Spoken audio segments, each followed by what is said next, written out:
The soul of a modern man opens his eyes to find himself reborn as Noah Arcrat, the 13th prince of a mighty empire. He soon discovers that in this world of warriors, his affinity for water magic has already reached the legendary SS rank. Noah realizes his true strength comes from a cheat skill that allows him to grow more powerful with every loyal subordinate he gains. The Crown Prince Albert presents Noah with a gift designed to kill him, the cursed magic sword known as Leviathan. Instead of being consumed by the curse, Noah reaches out and firmly grasps the hilt of the vibrating weapon. He commands the sentient blade to submit to his will, and the dark aura instantly transforms into a pure, swirling torrent of water. When his maid Zoe reveals her family's suffering due to a flood, Noah immediately takes action to protect them. He sets out for the devastated village of Doso, intending to buy the land and save the people from predatory conmen. At the village, Noah encounters a corrupt official named Geralt, who is stealing food from the starving survivors. The prince calls upon the power of Leviathan to show the official the true meaning of imperial justice. With a single swift strike of his water-clad blade, the corrupt official is executed for his crimes against the people.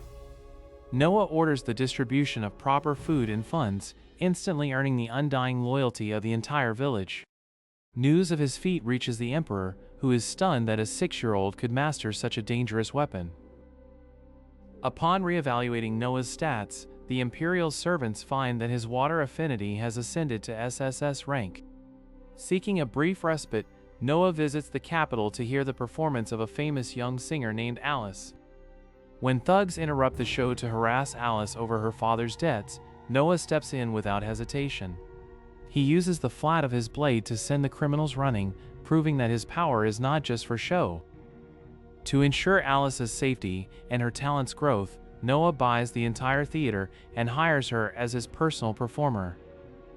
Returning to the palace, Noah realizes that every person he aids adds to his hidden power and influence. He meets with the governor of Hanzhou, who is struggling to fund vital flood control projects due to a greedy finance minister. Noah marches into the Ministry of Finance to confront Maverick, the man blocking the necessary funds. He threatens to report Maverick's corruption directly to the emperor, leaving the official trembling with fear. The funds are released immediately, and the Hanzhou region is saved from a certain catastrophe. The emperor, seeing Noah's growth, decides to test his combat skills by pitting him against the empire's greatest swordsman. As the duel begins, Noah feels the memories of Leviathan's past masters flowing into his mind.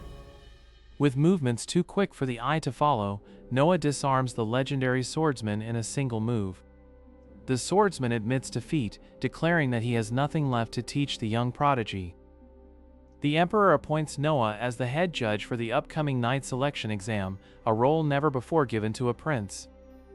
Noah decides to pay for the expenses of all candidates from poor villages, ensuring only the best talent rises to the top. During a walk through the capital, Noah encounters a merchant named Byron and quickly sees through his attempt at manipulation. He warns Byron that while he values talent, he will never tolerate betrayal from those who serve him. Suddenly, Noah senses a disturbance in his magic and realizes a rebellion has broken out in the land of Almeria. He rushes to the emperor to report the threat, proving his intuition is faster than the imperial spies. Noah recommends his brother Henry to lead the army, showing his ability to delegate power to those he trusts. While traveling to the front lines, Noah's carriage is suddenly ambushed by Almoran rebels using water magic. He faces the rebels alone, his small frame contrasting with the massive waves of magic being thrown at him. Using only the threat of Leviathan's power, he knocks out the attackers without killing them, wanting to interrogate them later. To weaken the rebellion, Noah orders Byron to buy all the horse feed in the region, effectively grounding the enemy cavalry. The emperor is so impressed by Noah's tactical brilliance that he awards him the rare sword crest of a warrior. However, Noah discovers a plot by the rebels to kidnap him using a sleeping drug, and he decides to use himself as bait. Captured and taken to the rebel base, Noah reveals he was awake the entire time and unleashes his full power. He fires a bolt of energy that tracks and pierces the rebel leader's heart from miles away, ending the uprising instantly. Back at court, Noah prevents the emperor from executing the rebels' families, insisting that the law must be followed strictly. The emperor, moved by his son's sense of justice and wisdom, grants him the official title of the Wise Prince. With his new title and power, Noah prepares for the next chapter of his life, ready to face the brewing storm within the imperial family. Having secured his initial foothold, Noah stood before the grand gates of the Imperial Ministry of Justice. The emperor had officially appointed him to root out the rot that plagued the empire's legal heart. As he entered the main hall, the air felt heavy with the scent of old parchment and hidden secrets. Corrupt officials whispered in the corners, eyeing the young prince with thinly veiled contempt. Noah ignored their glares, knowing his Leviathan sword could sense the malice radiating from their hearts. He began his work by reviewing the tax records of the outer provinces. His cheat ability allowed him to see through the forged numbers and complex schemes instantly. A discrepancy in the Royal Navy's budget led him to a trail of stolen funds. He summoned the chief accountant, a man notorious for his greed and arrogance. The man entered the room with a crooked smile, thinking he could manipulate a mere child. Noah didn't say a word, simply sliding the evidence of embezzlement across the desk. The accountant's face turned pale as the realization of his downfall set in. With a snap of his fingers, the Imperial guards burst into the room to take the traitor away. This small victory was only the beginning of a much larger web of deceit. Meanwhile, in the shadows of the palace, Prince Albert watched Noah's progress with growing anger. Albert realized that his younger brother was no longer a puppet to be ignored. He summoned his most loyal assassins to eliminate the threat before it grew any further. Unaware of the plot, Noah spent his evening training with the Leviathan sword. Every strike increased his synchronization with the cursed relic. Suddenly, the sword vibrated, alerting him to a hidden presence in the garden. 3 hooded figures lunged from the shadows, their daggers coated in lethal poison. Noah parried the first attack with a fluid motion, the Leviathan's edge glowing fiercely. He unleashed a wave of water magic that knocked the second assassin back into a stone wall. Within seconds, the 3 attackers lay incapacitated at his feet. He demanded to know who sent them, his voice echoing with imperial authority. One assassin bit down on a poison pill, choosing death over betrayal. Noah sighed, realizing that his brothers were becoming desperate. He knew he needed more than just a sword, he needed more allies and more artifacts. The following week, Noah led an expedition to the ancient ruins of the Bahama Temple.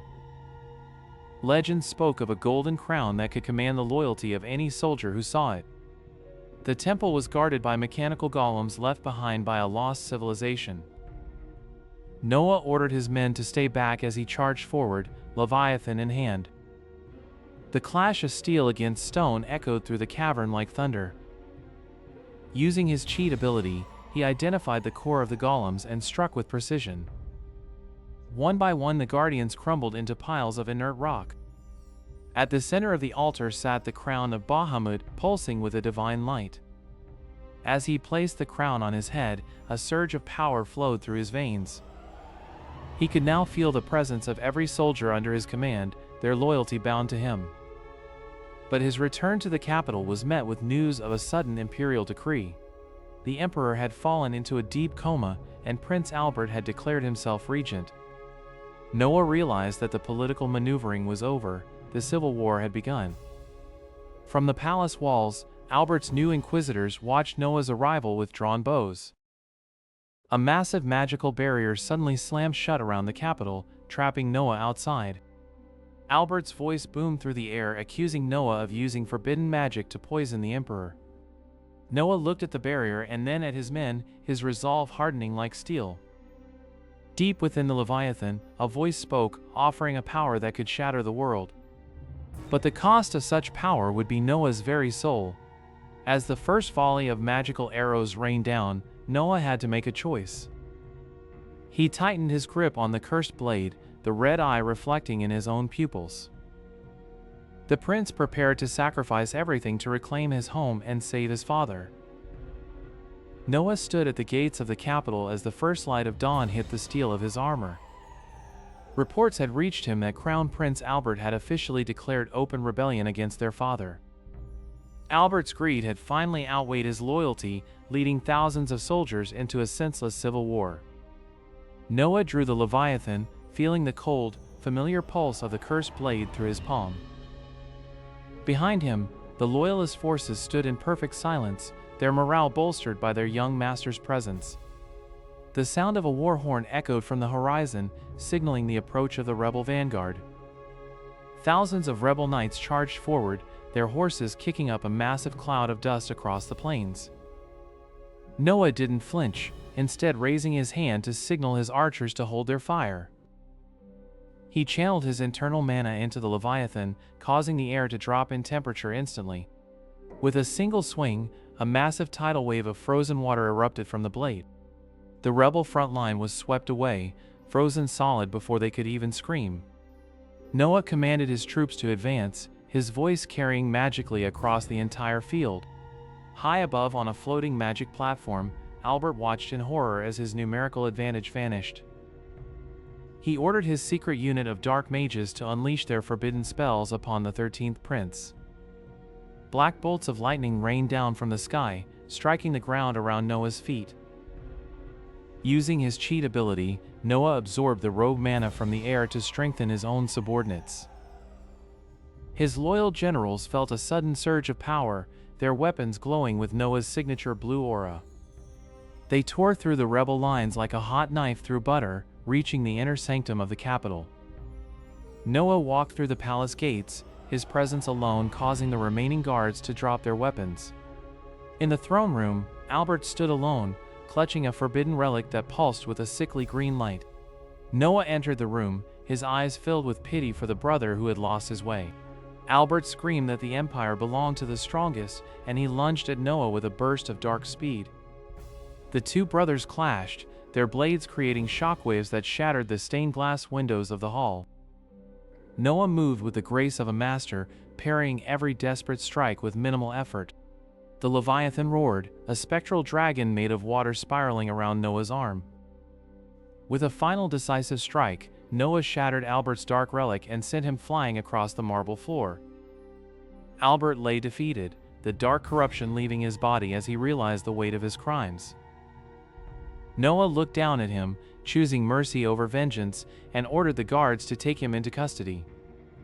The rebellion was over, and the capital finally began to breathe a sigh of relief. Noah rushed to his father's chambers, finding the old emperor weak but still alive. The emperor placed a frail hand on Noah's head, acknowledging him as the true heir to the throne. He declared that only Noah had the wisdom and heart to lead the empire into a new era of peace. Days later, the coronation ceremony began, with representatives from every fief attending to show their support. Noah walked down the long carpeted aisle, now dressed in the white and gold robes of an emperor. As the crown was placed on his head, the Leviathan emitted a soft, protective glow that enveloped the entire room. He addressed his people, promising to be a shield for the weak and a sword against injustice. His loyal subordinates, who had grown stronger alongside him, stood at his side as the new council. Under Noah's rule, the empire entered an unprecedented age of prosperity where magic was used for the good of all. Noah looked out from his window at the thriving city, knowing he had finally fulfilled his destiny. The once forgotten 13th prince had become the wisest ruler the world had ever known.